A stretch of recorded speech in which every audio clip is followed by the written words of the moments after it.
Senhoras e senhores, bom dia. Saúdo também a todos aqueles que nos assistem pela web. Eu acho que esse é um momento extraordinário. Já tivemos muitos momentos extraordinários, este é mais um. Eu acho que quando a gente se reúne, a gente sempre cresce. E normalmente cresce exatamente pela diversidade, não pela unidade. Mas, inicialmente, eu tenho o dever institucional de, em nome da Angrade, agradecer o convite ao Conselho Regional de Administração do Estado do Rio de Janeiro. E aqui eu quero saudar o presidente, administrador Wagner Siqueira, em nome do qual eu saúdo também todos os seus conselheiros e conselheiras que o acompanham nessa gestão, e todos os administradores e administradoras do Estado do Rio de Janeiro. E ao saudar o representante da Angrade, vice-presidente do CRA, professor e administrador Carlos Roberto, eu quero saudar a todos os professores e coordenadores dos cursos de administração aqui presentes. Quero saudar também os meus colegas do painel, a professora Cláudia Griboski, diretora de avaliação do INEP, e ao professor administrador Rui Otávio Bernardes de Andrade, conselheiro federal pelo Rio de Janeiro, e também ex-presidente da Angrade e presidente do Conselho Consultivo da Angrade.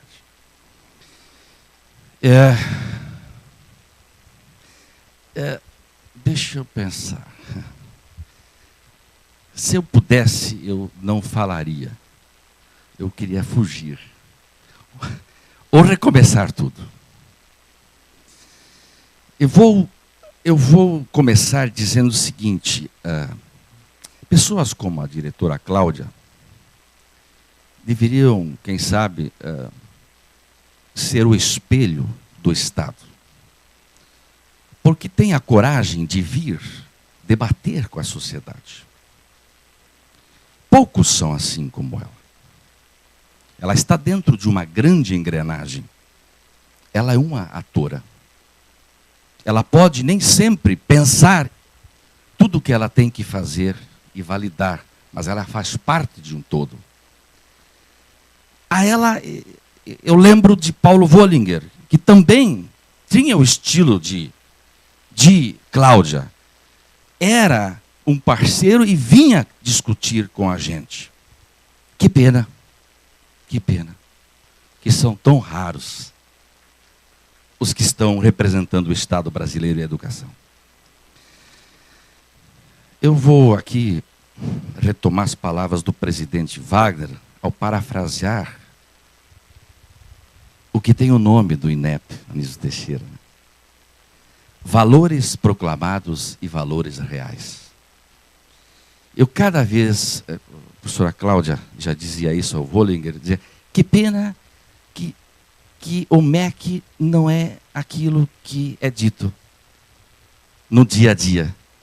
Entre aquilo que é proclamado e aquilo que efetivamente acontece. E aqui eu estou falando do outro lado do balcão. Eu fui 23 anos avaliador, convidado pelo professor Rui Otávio há muitos anos. E claro que nós sempre nos manifestamos pela nossa própria antropologia profissional. Nós temos uma antropologia, todos nós. Então eu falo aqui como eterno estudante de administração que eu sou. Sou um eterno estudante de administração, mais do que professor. Falo como coordenador, como chefe de departamento, como diretor, como pró-reitor, como reitor, como mantenedor e como presidente de mantenedora e hoje presidindo a Angrade. Então, essa é a minha leitura, essa será a minha abstração nesses poucos minutos que eu tenho com as senhoras e com os senhores. Eu fiz uma colinha, tá? Vocês não levem a mal. Depois eu falo. Eu fiquei deveras preocupado, professora Cláudia, e se a senhora me permitisse, eu queria saber por que a administração pública não vai fazer o ENAD. ela é um curso de administração. Nós não podemos aceitar que a administração pública divirja da administração enquanto ciência, enquanto profissão, ou senão vamos ter duas profissões e duas ciências, uma ciência privada e uma pública. Vamos ter então também um direito público e um direito privado. Vamos ter uma contabilidade particular e pública, e isso me doeu, me preocupou muito.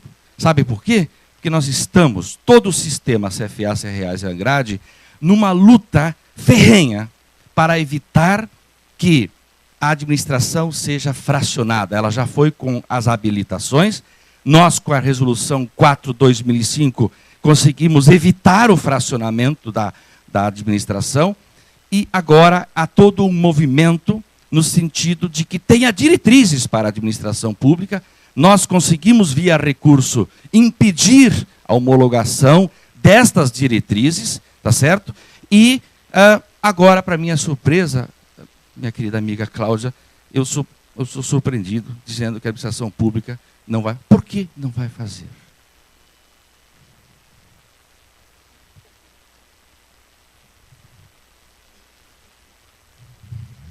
O que acontece? Nós já temos no cadastro, no censo, cerca de 45 cursos denominados cursos de administração pública, com esta denominação. Curso já que acaba sendo distinto do curso de administração. Ele tem esta denominação. Houve uma pressão muito grande de que fizéssemos uma prova de administração pública. Nós não fizemos. Eu acho que vai na linha do que a gente já conversou e do que a gente entende que não tenha que ter uma prova, até porque eu acho que ainda está se pensando nisso e não há uma finalização dessa proposta de que sejam propostas distintas. Então, a nossa opção foi não fazer uma prova de administração pública. Nós vamos fazer somente a prova de administração. Agora, há situações em que o que é aprovado, que já passou, já está reconhecido um curso, que no seu projeto pedagógico, ele é totalmente distinto. Esse curso já passou, esse curso já está reconhecido, ele está trabalhando. O que eu posso fazer? A prova vai ser a prova tradicional de administração, que é o que hoje estamos aplicando. Se o curso é distinto, eu não posso dizer faça esta prova, porque eu vou estar fazendo prejuízo. Então, a esses cursos. Então, eu acho que é um debate que a gente pode aprofundar junto com a regulação, porque o curso existe, o curso está funcionando e o curso tem matrículas, mas a sua estrutura pedagógica já é distinta. Então, foi a forma que a gente encontrou. Não vai ter prova para a administração pública, entendemos que não tem diretrizes aprovadas, por isso não vai ter. Agora, há que se debater mais sobre como que esses cursos estão se constituindo no país. Muito obrigado, professora Cláudia, pelo esclarecimento. E aqui eu quero aproveitar, já que estamos com essa audiência nacional, de dizer que a gente lamenta isso profundamente, porque de fato, então, daqui um pouco, a resolução 4, que diz que só tem um curso no país, que é de administração, e tem um despacho da CESUMEC que diz que, pela origem dos cursos de administração pública, a denominação poderia ser de administração e administração pública. Mas os cursos de administração pública, pela resolução 4, deveriam ser orientados na sua construção pela resolução 4/2005. Bom, então eu só queria fazer esse esclarecimento porque isso me pegou de surpresa. Mas veja, eu vi algumas coisas, começando pelo professor Carlos Roberto, disse assim, olha, vamos fazer as perguntas logo após a exposição, porque senão, deixar para o fim, o pessoal já esqueceu o que foi dito. Essa é a triste lógica da tragédia da educação superior no país. Este é o modelo que nós temos. É um modelo onde nós ensinamos e os alunos aprendem para poderem esquecer. Ou nenhum de vocês já deu um suspiro quando era estudante? Eu dei vários durante o curso. E depois eu vi os meus alunos repetirem os mesmos suspiros que eu. Passei, graças a Deus. Posso esquecer, não preciso me preocupar. E aí nós fizemos uma avaliação, e aí vem a minha preocupação, não é crise, é preocupação pedagógica se ou até que ponto um exame no final do curso, num domingo à tarde, pode, de fato, pedagogicamente representar a qualidade intrínseca e extrínseca das competências profissionais de um profissional em administração, que o mercado requer. Eu tenho vários checklists do que o mercado avalia dos nossos egressos. Senhoras e senhores, nós, se temos esta preocupação de que, tirando nota, qualquer que seja no ENAD, isso é garantia de inserção no mercado de trabalho, não há, por enquanto, nenhuma correlação. Tá? Eu entendo que isso faz parte, obviamente, de um sistema nacional de avaliação. Me preocupou, professora, quando disse assim, eu estou numa missão de replicar a metodologia INEP no curso. Eu fiquei preocupado. Se nós estamos replicando a metodologia INEP nos cursos de administração, nós estamos subordinando a nossa pedagogia à avaliação. Então nós estamos rasgando a LDB, estamos rasgando os pareceres doutrinários que inauguram as diretrizes curriculares e que hoje são a nossa realidade. Eu pergunto para vocês, o que mudou nos cursos de administração até 93, quando eram obrigatórios e iguais, depois de 93, quando já tínhamos autonomia, e depois de 2005, quando temos plena autonomia, segundo a diretriz. Mudou alguma coisa? Não. Na lógica pedagógica não mudou nada. Só mudou a estética. Mudaram os nomes das caixinhas. Mas as caixinhas estão todas lá penduradas, do mesmo jeito como eu me graduei, como vocês se graduaram e como nós estamos graduando os nossos alunos. Não mudou nada. A pergunta é, por que é que nós não inovamos pedagogicamente, sendo que nós ensinamos inovação nos cursos de administração, e nós não inovamos? E eu chego à seguinte conclusão, nós não inovamos por temor. Nós fizemos mais de 50 eventos em parceria com o sistema CFA-CRS pelo Brasil, esses anos. E quando a gente discute construção pedagógica inovadora, a primeira pergunta é incrível. A primeira pergunta é o seguinte, mas o MEC vai aceitar isto? É a primeira pergunta. E o MEC, o que o MEC vai achar disso? Então é impressionante, professora Cláudia, como nós temos um olhar extremamente supremo sobre a regulação e avaliação, achando que o público nosso é o Estado. Mas, na verdade, o Estado é o guardião. O público nosso é a sociedade. São as organizações.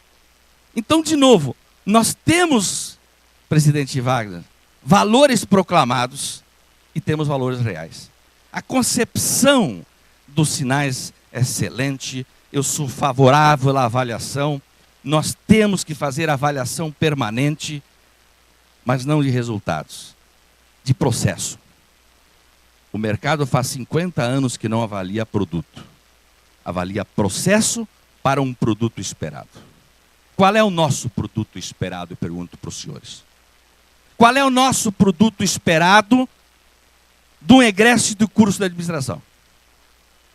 Se nós olharmos as pesquisas, mostram que praticamente todos os estudantes que fazem curso de administração o fazem com uma forma de se inserir competitivamente no mercado de trabalho, ou se já estão, de melhorarem o seu posicionamento competitivo.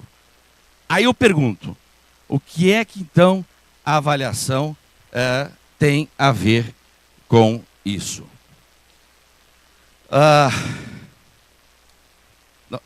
Graças a Deus nós superamos, estamos avançando, eu fico feliz com isso. Não sei se é suficiente, eu tenho muitos questionamentos, não tenho respostas.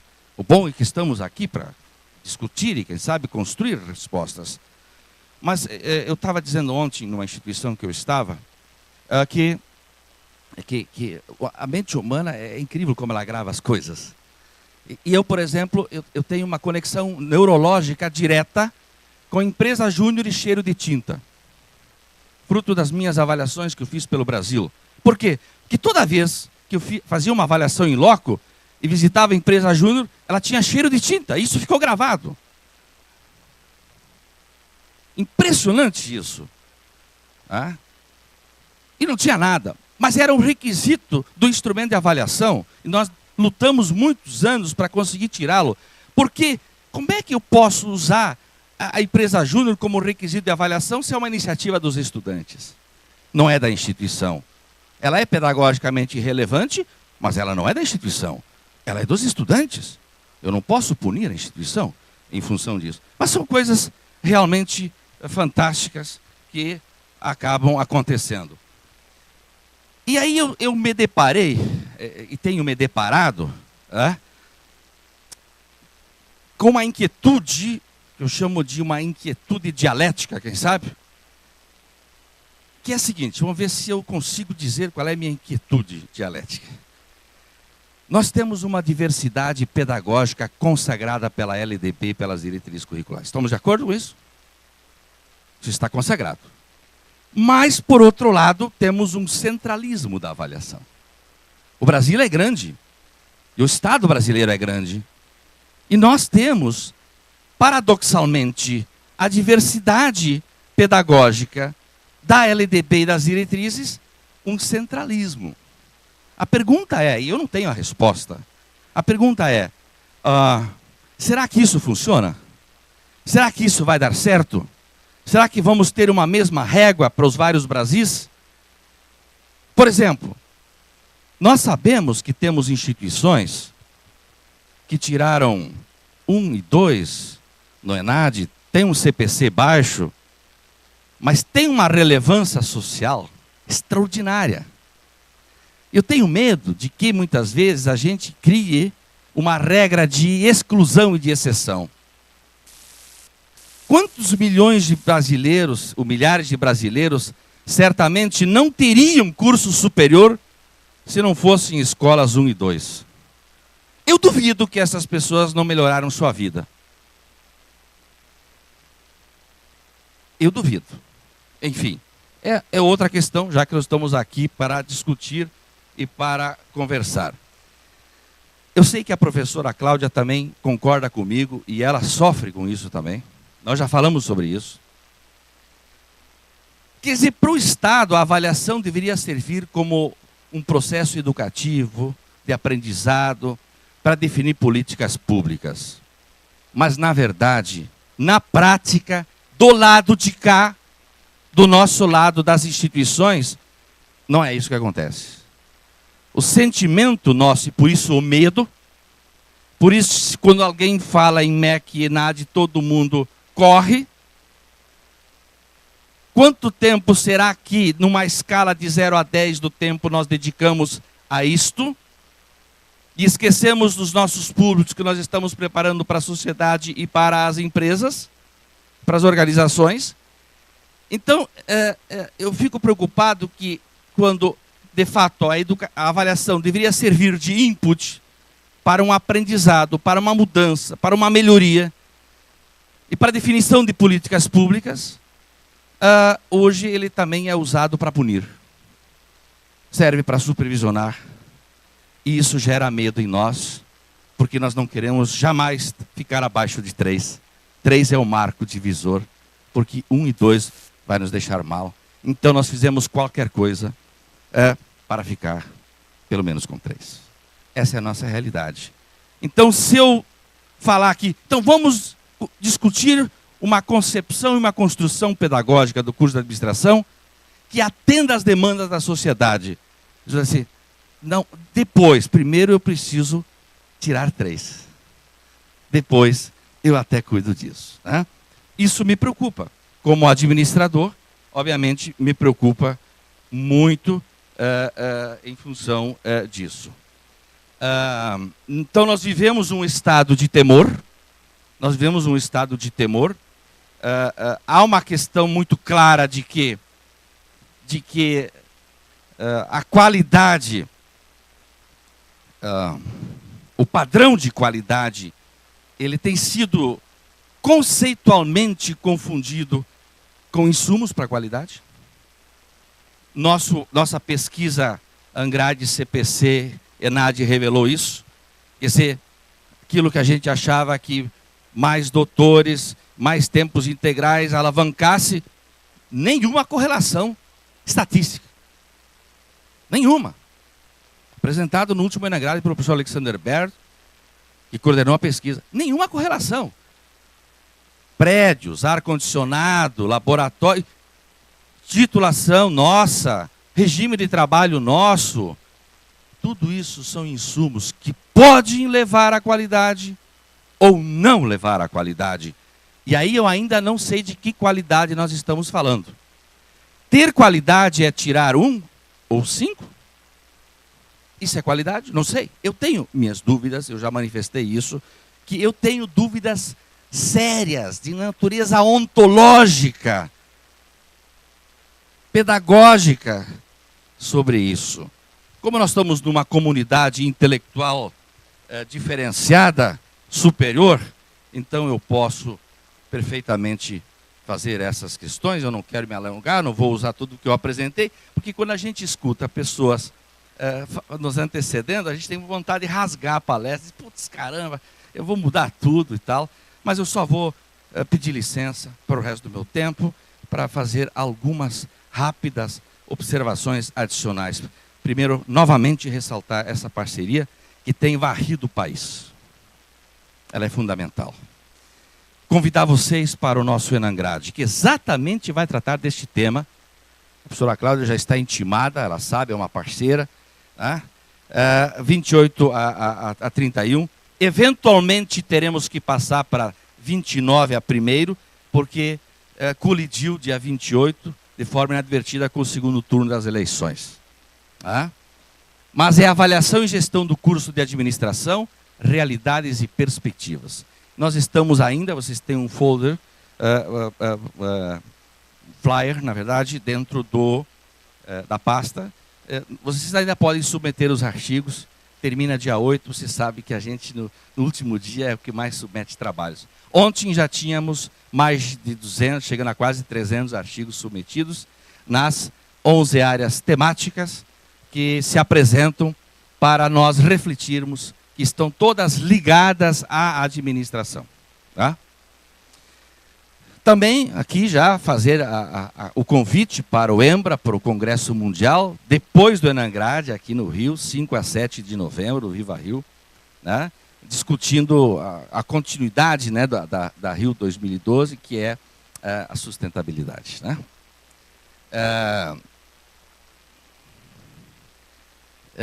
Isso aqui eu vou passar, eu só queria informar com alegria que a revista da Angrade passou de B4 para B3 no Qualis da CAPES. E nós, semana passada, constituímos já tinha falado a própria diretora Cláudia, pessoalmente, né? A Comissão Mista Nacional da Qualidade na Educação Superior em Administração e o seu comitê assessor. Ela vai começar a trabalhar, né? Tendo como presidente o diretor de Relações Internacionais. Essa aqui é o comitê técnico, e aqui está o comitê assessor, do qual o professor Rui Otávio, aqui presente, faz parte também. Tá? E a ideia é exatamente fazer uma reflexão sob a ótica da administração, porque queira ou não queira, nós da administração temos uma percepção diferente sobre o que é qualidade e sobre o que é avaliação, porque nós ensinamos isso. Portanto, nós temos a obrigação, com o Estado brasileiro, de ajudar a refletir. E nós vamos fazer, professora Cláudia, esta reflexão, como fizemos com a pesquisa do CPC-ENAD, para gerar algumas contribuições para o Estado brasileiro, a partir da administração, e, por que não, que ela sirva de benchmark para as outras áreas e possa ter um outro olhar sobre a avaliação. Se eu perguntasse para vocês o seguinte, por que a gente avalia? O que vocês me diriam? Para melhorar. O que mais? Para medir, para conhecer. Não é isso? Perfeito? É isso que a gente faz, né? E o que a gente avalia? Ou o que a gente deveria avaliar? Conhecimento, habilidades e atitudes. O que mais? O que a gente deve avaliar? Depois que temos a resposta do porquê que nós avaliamos, a gente define o locus da avaliação. Quer dizer, o que então nós temos que avaliar? Estão de acordo comigo? Como é que vou avaliar aquilo que eu tenho que avaliar para atingir o objetivo do motivo da avaliação? Como é que eu avalio? Pela repetição? Para dar símbolos e notas? Para ter uma métrica? É isso? É isso que a sociedade está dizendo para nós? São questionamentos. Mas depois que eu fiz, o que eu vou fazer com os resultados da avaliação? O que eu vou fazer com os resultados?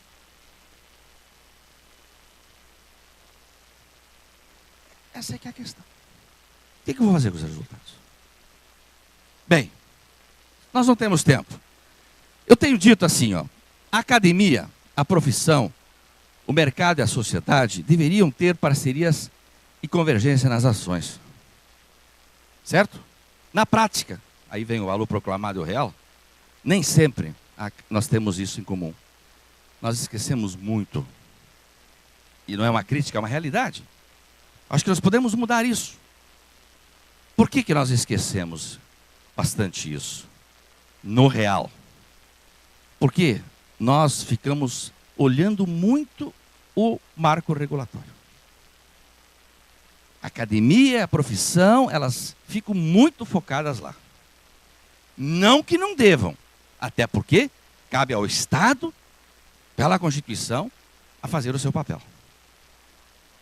Mas isso não é garantia de sustentabilidade financeira e de mercado, só olhar para o MEC. Eu tenho que olhar para o MEC, mas continuar olhando para a sociedade. E mais, aquilo que a professora Cláudia está fazendo aqui conosco hoje. O MEC deveria olhar mais o mercado e a sociedade. Esta correlação precisa melhorar. E são esses encontros que permitem melhorar essa relação quádrupla praticamente, né, que a gente tem. E aí eu tenho certeza que nós vamos avançar mais.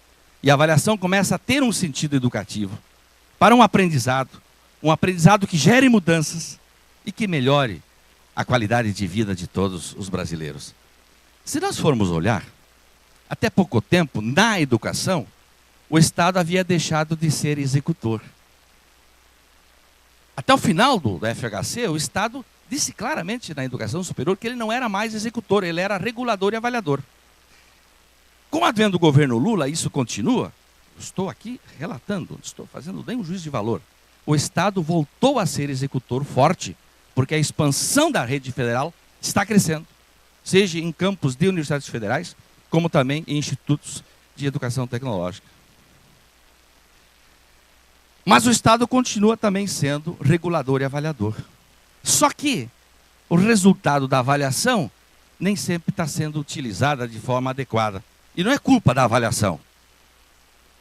Esse é um viés que nós temos que discutir com as séries, que as séries não pode usar a avaliação, que tem, como bem apresentado aqui, um locus muito claro do que ela pretende, mas que desvirtua-se. E isto gera temor sobre nós. E por isso que nós temos tanto medo de mudar, de ousar, de fazer diferente, porque nós temos medo da régua avaliativa. Quanto tempo eu tenho ainda, professor Carlos? Eu só quero mostrar como é que eu vejo a lógica do sistema de avaliação oficial. Nós estávamos em 2006. Vamos imaginar assim, como nós temos a grande indústria, entrou um lote de fabricação em 2006, está certo? Ok? Muito bem. Agora vamos viajar no tempo. Vamos para 2009. Por que 2009? Porque em 2009 houve um ENAD. Lembram? Muito bem. Agora vamos passear mais um pouquinho. Esse ENAD avaliou, na verdade, o quê? O lote de 2006. Certo? Muito bem. Nós estávamos ano passado, em 2011, olhando para 2009 e fazendo o quê?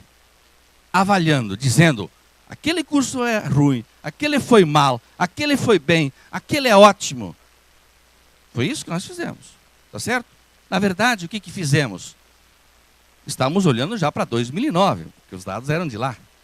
Mas, na verdade, estávamos tratando daqueles insumos que entraram em 2006.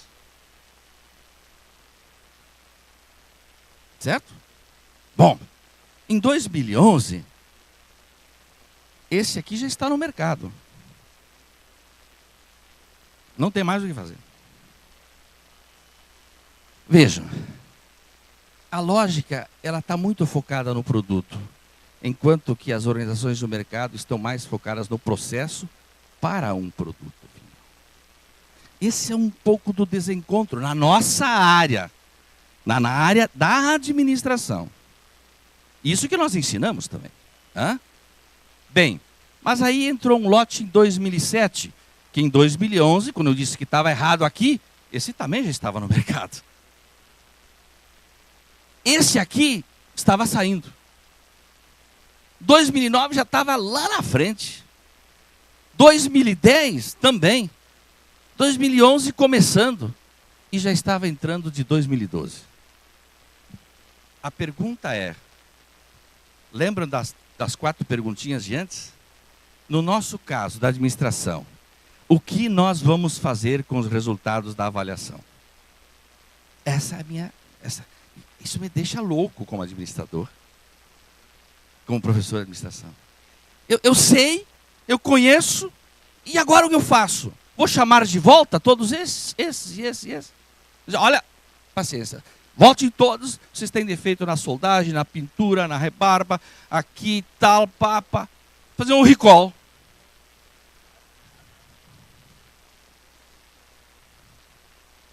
Bem, eu fiz alguns recortes, porque essas inquietudes, depois do Enangrade, lá de São Paulo, eu comecei a dizer, será que eu estou equivocado? Será que eu estou sozinho nessas minhas inquietudes, que estavam me maltratando sobremaneira como intelectual e profissional?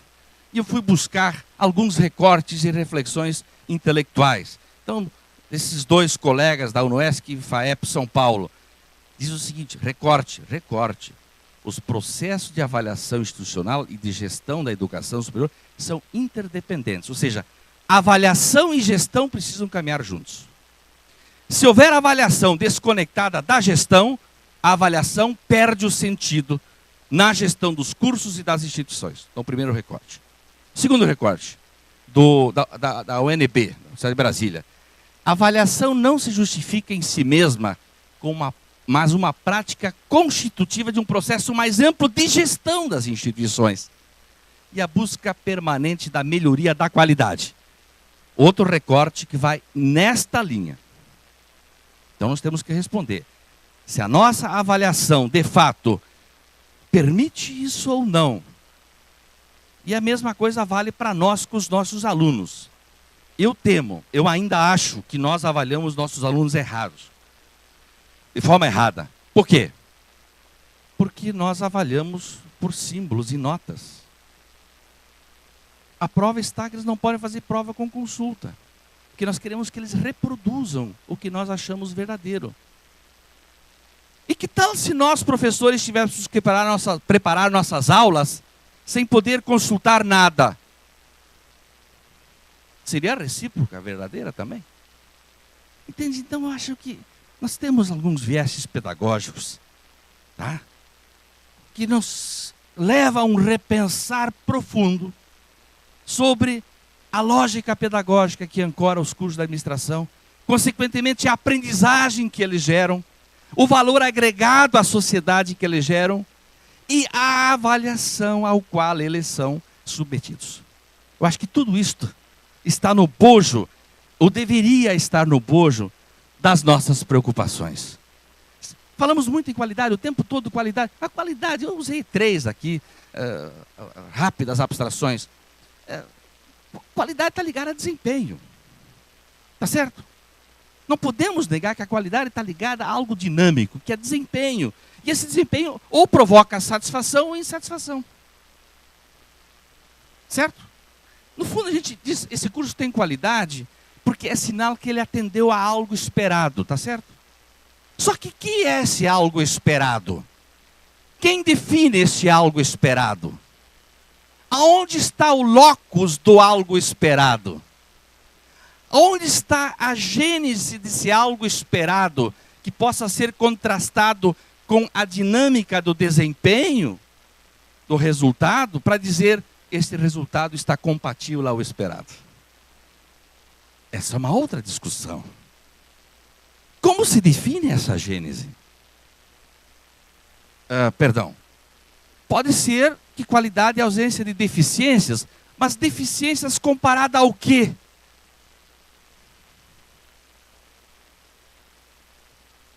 Comparado ao quê? Vejam, vamos pegar um exemplo pífio que não se compara, mas só para vocês entenderem melhor. É o seguinte, se eu quero escrever, eu posso usar desde uma Bic até uma Mont Blanc, certo? Se as duas escreverem, está tudo certo. Só que as duas têm performance e características de expectativa de uso e de representação estética diferentes. Então, está na escolha da pessoa do que ela quer. Mas se as duas escreverem, as duas têm qualidade, concordam comigo? Será que os nossos egressos, nossos cursos de administração, não sabem escrever com a Bic nem com uma Mont Blanc? Ou seja, a qualidade também pode ser adequação ao uso. Quem usa o egresso da administração? Somos nós, instituições? Não. É o MEC? Não. Quem usa os nossos egressos? A sociedade, as organizações. Ele que usa. Então ele vai ter que dizer, está adequado ao uso ou não? Não é nós, instituição, nem é nós, MEC. Por isso que, novamente, lembrando aquele esqueminha que eu montei antes, nós deveríamos melhorar esta oxigenação e essa interação. Está claro aqui, por esses dois colegas, de novo, eles entendem que a avaliação tem gerado tensão e tem implicações diretas no processo de gestão das IES, inclusive na sua autonomia legitimada ou não pela articulação da avaliação institucional. Apesar de que a avaliação institucional é importante, mas, na verdade, dentro dos sinais, o que eu vejo é o seguinte, a única coisa que é realmente visível, perceptível e pública e notória é o ENAD. Os outros, a autoavaliação, a avaliação in loco, isso não tem esta visibilidade tanto quanto tem o ENAD. E claro que o ENAD participa com 60%, participava, mais 10, 5 e 5 do questionário, ou seja, o estudante representa 70% do CPC, e é o que nos expõe efetivamente. Bom,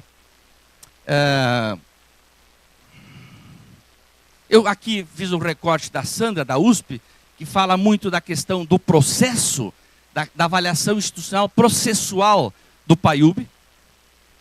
Eu fiz parte da época, vivi isso como pró-reitor e como reitor, e era importante, de fato, a gente crescia muito com isso, né? Não era tão complexo, não era tão difícil, essa máquina toda, que eu fico impressionado, eu não sei como é que o INEP consegue dar conta de tudo isso, esses milhões e milhões. Imagina se nós vamos crescer e queremos chegar a 30%, olhem a massa hoje é 13%, vai? Então nós vamos chegar aí a ter quase 2 vezes, 3 vezes mais. Como é que nós vamos dar conta disso no atual modelo, né? Hoje a gente vê o seguinte, o modelo que está aí, ele não é compatibilizável. Tanto é verdade, basta ver o número crescente de recursos na CTAA, no Conselho Nacional de Educação. É um crescimento enorme de recursos, porque está difícil de compatibilizar este sistema todo. E ele gera muitas inquietudes e percepções de equívoco, onde as reações são as mais diferentes possíveis. Tá? Bom, na verdade, o Santos, em 2001, diz o seguinte, que o Exame Nacional de Cursos, tá, provocou realmente uma agitação nos meios acadêmicos. Foi bom. Observamos as respostas dos professores, vemos que as ações ensejadas o foram, não no sentido da melhoria do curso, mas no sentido de preparar o graduando para o exame. Para o exame. Tá certo? Bom, aí vem uma questão, se é isso de fato... enfim, eu vou ter que terminar. O Cássio, 2002, faz uma reflexão interessante, diz o seguinte: enrijecer os currículos, tirando o curso a liberdade de experimentar. Nós ficamos com medo de experimentar, porque nós somos, de certa forma, inibidos. É normal, eu também, é assim mesmo, não pode ser diferente. Mas é uma realidade, ele nos inibe. Só que nós sabemos que 80% dos resultados são determinados por diferenças do aluno já no vestibular. Portanto, não podemos execrar um curso que ofereça o ensino correto, porém o único pecado que ele tem é de ter alunos mais fracos. A diversidade nacional, a diversidade pedagógica, ligada à autonomia pedagógica, muitas vezes pode estar comprometida. Então a ênfase está nos produtos ou resultados, o mérito tomando-se individualmente instituições ou alunos, fica uma classificação, os dados são mais quantitativos. Bom, enfim, eu termino fazendo um fechamento disso. Avaliar para melhorar continuamente a qualidade da oferta dos serviços educacionais. Se educação não é mercadoria, e eu estou de acordo que não é, mas os serviços educacionais que levam a educação à sociedade, por força de Constituição e de lei, é mercadoria. Os serviços são mercadoria. Tanto é que eles são regidos pelo Código Civil, pelo Código do Consumidor e por lei federal, que nos disciplina, diz como terá que ser a oferta destes serviços. Então a educação não é um bem, mas os serviços que levam a educação à sociedade é uma mercadoria. Isso é uma mercadoria. Tendo como foco pilar a sociedade e as organizações, na qual a IES está inserida, isso está garantido nas diretrizes curriculares e na LDB, que é a contextualização e inserção socioeconômica do curso, tá? Torna a avaliação o esteio, a base para um aprendizado institucional e o insumo para uma gestão inovadora. Isso, para mim, é marca. Agora, avaliar para supervisionar, para punir, para discriminar, torna a avaliação tendenciosa, submissa e restrita a um resultado cujo escopo é unicamente a sua própria métrica classificatória. E esse é o pano de fundo para a discussão, para a nossa reflexão final, e encontros como este, espero que aconteçam muito mais pelo Brasil. Eu quero agradecer novamente, em nome da Angrade, ao Conselho Regional de Administração. Somos parceiros já há vários anos, e isso me alegra muito. Aqui está o meu contato. Eu quero agradecer a todo o Brasil que nos ouviu até agora e deixar um fraternal abraço a todos. Muito obrigado.